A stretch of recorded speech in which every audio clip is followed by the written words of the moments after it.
Our offers also align with goal number 5, industry, innovation and infrastructure. AFISA continues to drive technology advancement and innovation across the region, ensuring that connectivity is not just a circuit prepared for the future. Thank you very much. Thank you.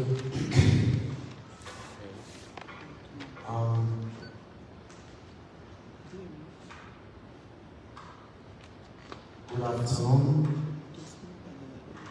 distinguished ladies and gentlemen, members of the UNDP team, development partners, colleagues, CEOs, and friends.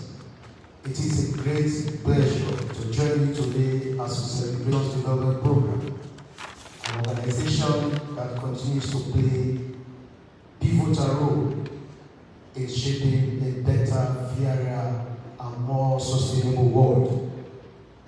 On behalf of Leone Commercial Bank, I extend our warmest congratulations to UNDP on this remarkable milestone. Over the years, your work has helped transform lives across the globe. And here in Sierra Leone, your impact has been both visible and deeply appreciated. We are especially proud of our long-standing relationship with UNDP, not only as your financial partner, but also an institution that shares your development values. Our dedicated Leone Commercial Bank outlet, located within the head office in Freetown, stands as a symbol of the close partnership and commitment to serving your team with excellence. We are also pleased to have contributed towards this celebration a reflection of our appreciation for your legacy and our commitment to continued collaboration. Beyond our relationship with UNDP, with the United Nations, Leone Commercial Bank has taken deliberate steps to support the Sustainable Development Goals. On USDG1, no poverty, we are focused on wealth creation, empowering individuals and businesses through access to finance and inclusive banking solutions. SDG2, that's zero hunger, we have again extended loans and advances to agricultural products that improve food security and livelihoods, particularly in rural communities. And in response to the great threat of climate change, that's SDG 13, our bank has launched tree planting initiatives and embraced environmentally responsible practices. As Sierra Leone's leading indigenous bank, we are committed to being more than just a financial institution. We are a development partner, one that believes in using finance as a tool for inclusive growth, environmental stewardship, and national transformation. Once again, on behalf of the management of Leone Commercial Bank, we are congratulating the United Nations on the 80th years of global leadership and impact. We look forward to continuing this journey with you, side by side, in the service of people, planet, and prosperity. Thank you very much. We deeply appreciate the support Leone Commercial Bank is giving to the United Nations country team through UNDP. Thank you very much, sir. And now, the Deputy MD of EcoBank.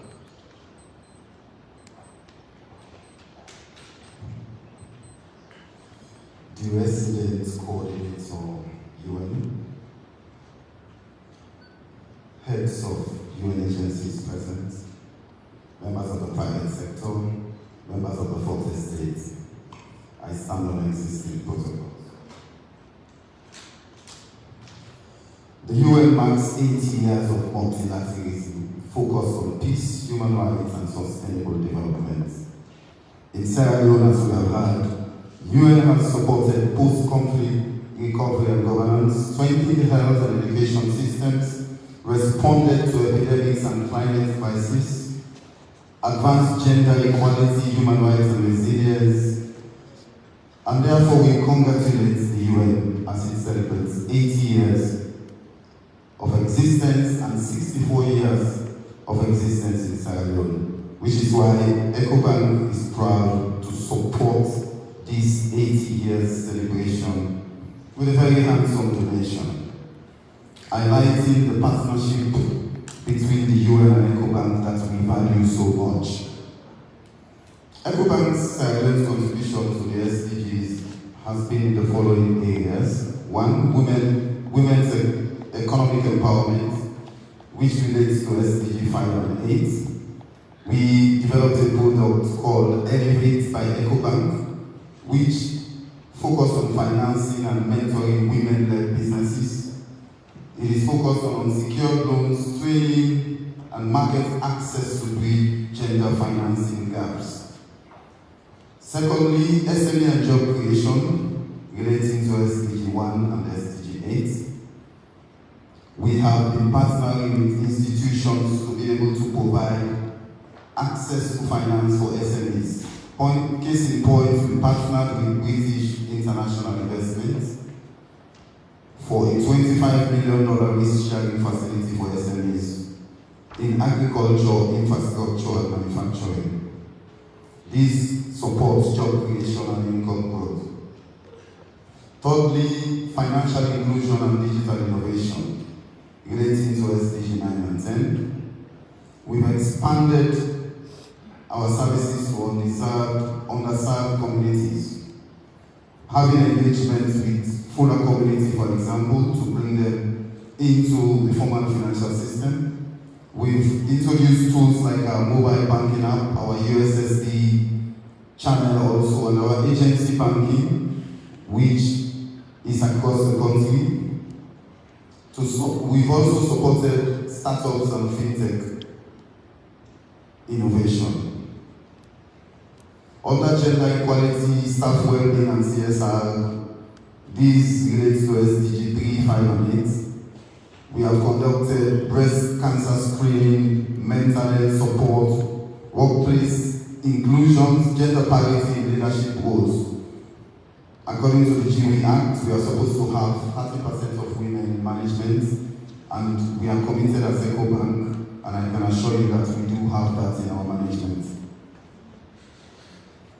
Every year we celebrate EcoBank Day, and last week, Saturday, we celebrated EcoBank Day. EcoBank Day is a day in which we reach out to the communities in where we exist across our 33 countries. For the last 2 years, our theme has been to support education. Last year, we donated computers to the YWCA school and the Awara school in Bo to set up their computer labs, and also provided online training materials for them. Last week, I was in McKinney, where we supported the ICOM school with 10 computers, refurbished their computer labs, and also provided online AI-led training tools for them. This was also repeated in Bo at the Nyapui Secondary School, where we also donated computers. So this shows that we've been working also to support SDG 5, which is quality education. In terms of national development and strategic priorities, we've worked on access to capital, expanding local currency loans and ECSME financing constraints. We've supported financial inclusion by aiming to increase access to branchless and digital solutions. We've supported innovation and the ecosystem by supporting local tech hubs and startups under our banking as a platform model.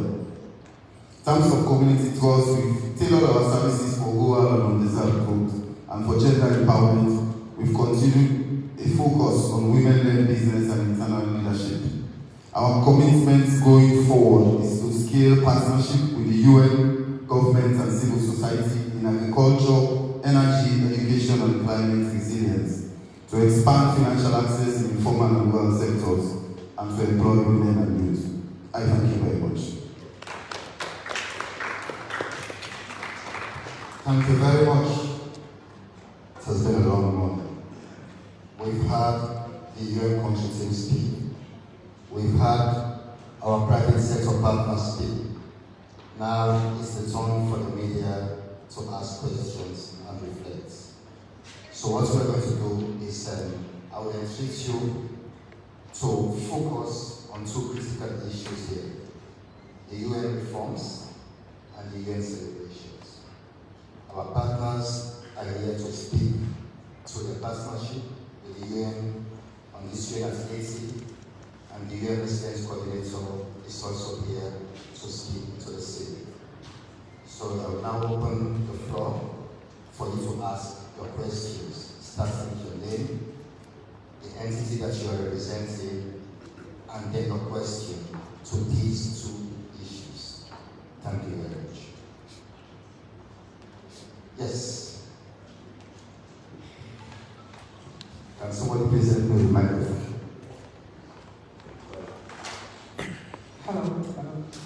Hello everybody, I am Esther Kaditari. I work for Affiliate, and my question is to the RC and that of my points.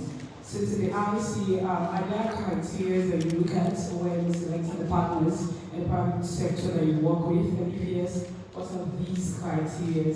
And to my point, a 2024 report by Al Jazeera News mentioned that issues of climate change are contributing factors to human trafficking and migrant smuggling in Syria. So what have you been doing, as an organization that works around these issues when it comes to integrating climate response in your work? Thank you very much.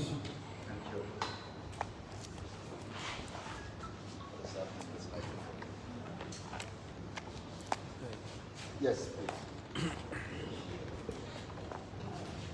So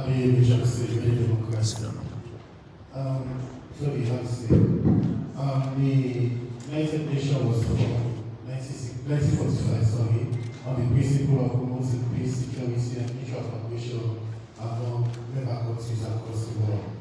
Taking into consideration what is happening globally in terms of the wars, in terms of other things, climate change, we are celebrating UN at 80.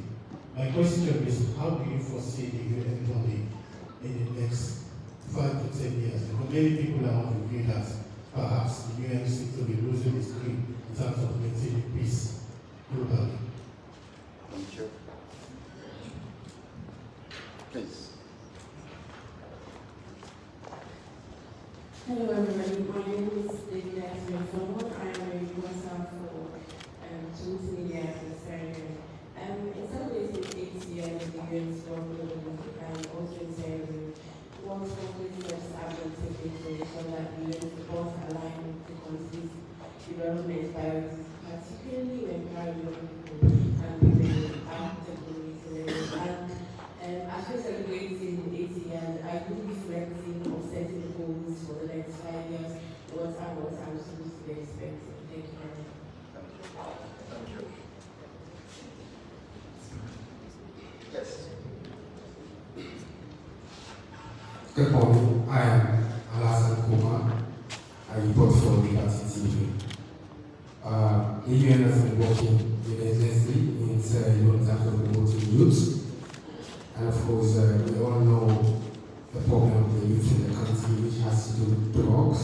And I really want to know how the United Nations has been working with the government of Syria to see how these people will cushion shots minutes across the country. Thank you. I think we should give them the microphone now to that's not yours.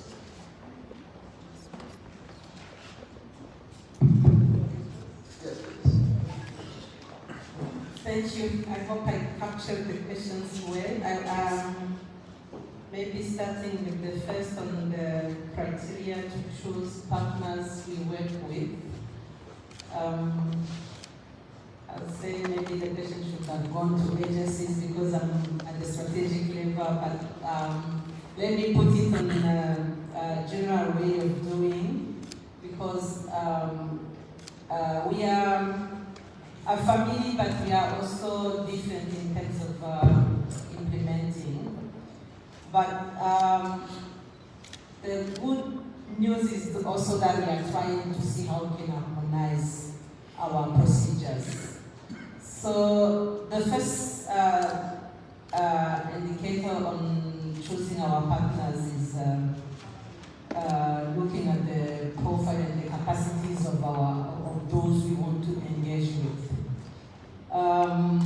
It's not like just choosing somebody to come and implement.